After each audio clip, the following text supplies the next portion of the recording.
আসসালামু আলাইকুম সম্মানিত ভিউয়ার্স, সবাইকে স্বাগত জানাচ্ছি আমার কথা শোনার জন্য। আপনারা ইতিমধ্যে নিশ্চয় জেনেছেন তত্ত্বাবধায়ক সরকার শপথ নিয়েছে। 17 জনের তত্ত্বাবধায়ক সরকারের 14 জনই শপথ নিয়েছে গতকালকে। আজকে আরও 3 জন শপথ নেবেন এবং ইতিমধ্যে উপদেষ্টাদের মধ্যে তাদের মন্ত্রণালয় বন্টন করা হয়েছে। এটাও আপনারা ইতিমধ্যে জেনে গেছেন। প্রধান উপদেষ্টা প্রফেসর ডক্টর মোহাম্মদ ইউনূস, তার অধীনে 27টি মন্ত্রণালয় রয়েছে। ডক্টর আসিফ নজরুল আইন, বিচার এবং সংসদ বিষয়ক মন্ত্রণালয়ের দায়িত্ব পেয়েছেন।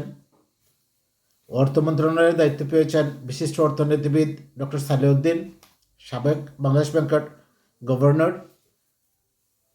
Brigadier general doctor Sakhawat Hossain, সাবেক নির্বাচন কমিশনার, তিনি দায়িত্ব পেয়েছেন স্বরাষ্ট্র মন্ত্রণালয়ের। হাসান আরিফ, সাবেক অ্যাটর্নি জেনারেল, তিনি দায়িত্ব পেয়েছেন স্থানীয় সরকার ও পল্লী উন্নয়ন মন্ত্রণালয়ের। ডক্টর আফম খালিদ হোসেন, ধর্ম মন্ত্রণালয়ের দায়িত্ব পেয়েছেন। সাবেক পররাষ্ট্র সচিব তৌহিদ হোসেন, দায়িত্ব পেয়েছেন পররাষ্ট্র মন্ত্রণালয়ের। আপনাদের ওই অধিকারের প্রধান আদিলুর রহমান দায়িত্ব পেয়েছেন শিল্প মন্ত্রণালয়ের। এবং বৈষম্য বিরোধী ছাত্র আন্দোলনের সমন্বয়ক নাহিদ ইসলাম দায়িত্ব পেয়েছেন ঢাকা টেলিযোগাযোগ এবং তথ্য প্রযুক্তি মন্ত্রণালয়ের। এবং তার আসিফ মাহমুদ সজীব ভুইয়া দায়িত্ব পেয়েছেন যুব ও ক্রীড়া মন্ত্রণালয়ের। ফরিদা আক্তার দায়িত্ব পেয়েছেন পশু ও পানি সম্পদ মন্ত্রণালয়ের। নূরজাহান বেগম স্বাস্থ্য মন্ত্রণালয়ের।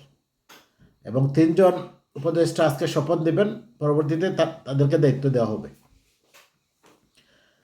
তো সম্মানিত ভিউয়ার্স, মূল বক্তব্য যেটা, আমাদের ছাত্রদের গণ অভ্যুত্থানের মধ্যে দিয়ে স্বৈরাচার পালিয়ে গেছে, এখন নতুন বাংলাদেশের নবযাত্রা শুরু হয়েছে।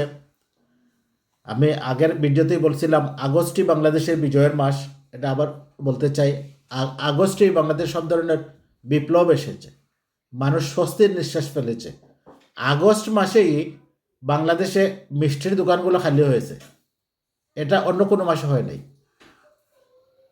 এই জন্য আমি আগস্টকে বিজয়ের মাস বলি আর জুলাইকে দুঃখের মাস বলি, কারণ এই জুলাইতে বাংলাদেশের ছাত্র সমাজের মধ্যে দিয়ে রক্তবন্যা বয়া গেছে। এই জন্য জুলাই হচ্ছে দুঃখের মাস, সুখের মাস। আরেকটা খুবই গুরুত্বপূর্ণ বিষয় আপনারা নিশ্চয় জানেন, বিচার বিভাগ নিয়ে কথা বলতে চাই। গত 15-16টি বছর এদেশের মানুষ বিচার বিভাগের মাধ্যমে বঞ্চিত হয়েছে, লাঞ্ছিত হয়েছে, বিচার থেকে বঞ্চিত হয়েছে। রাষ্ট্রীয় কোনো অর্গান থেকে, রাষ্ট্রীয় কোনো কাঠামো থেকে দেশের সাধারণ মানুষ কোনো সাহায্য সহযোগিতা পায়নি। এই বিচার বিভাগকে পুনর্গঠন করতে হবে।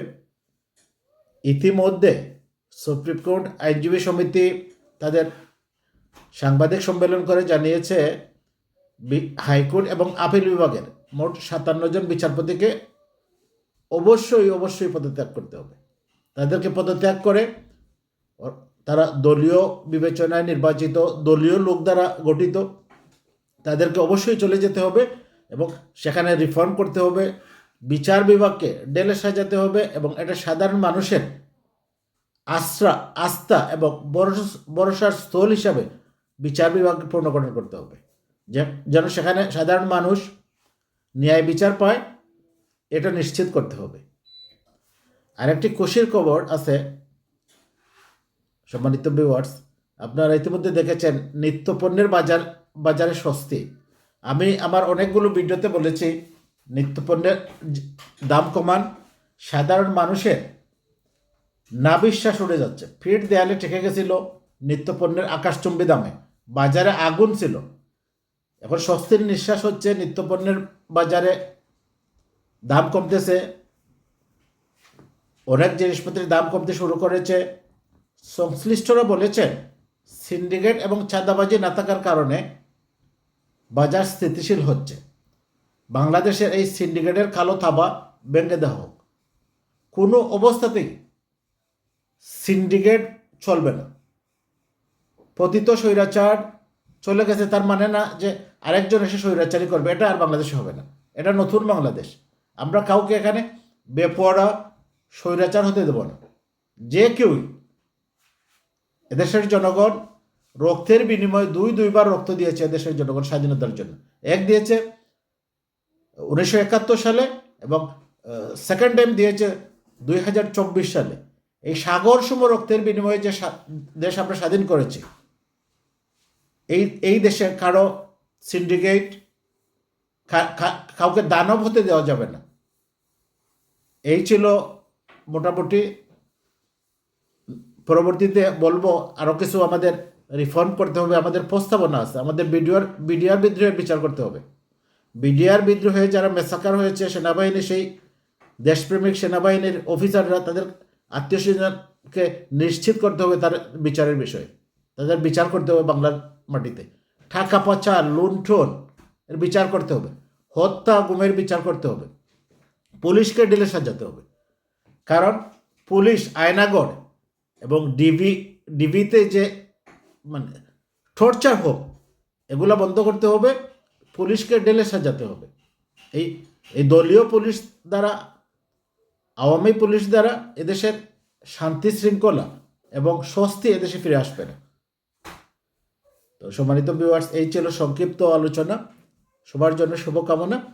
পরবর্তী ভিডিও দেখার আমন্ত্রণ জানিয়ে শেষ করছি। আল্লাহ হাফিজ।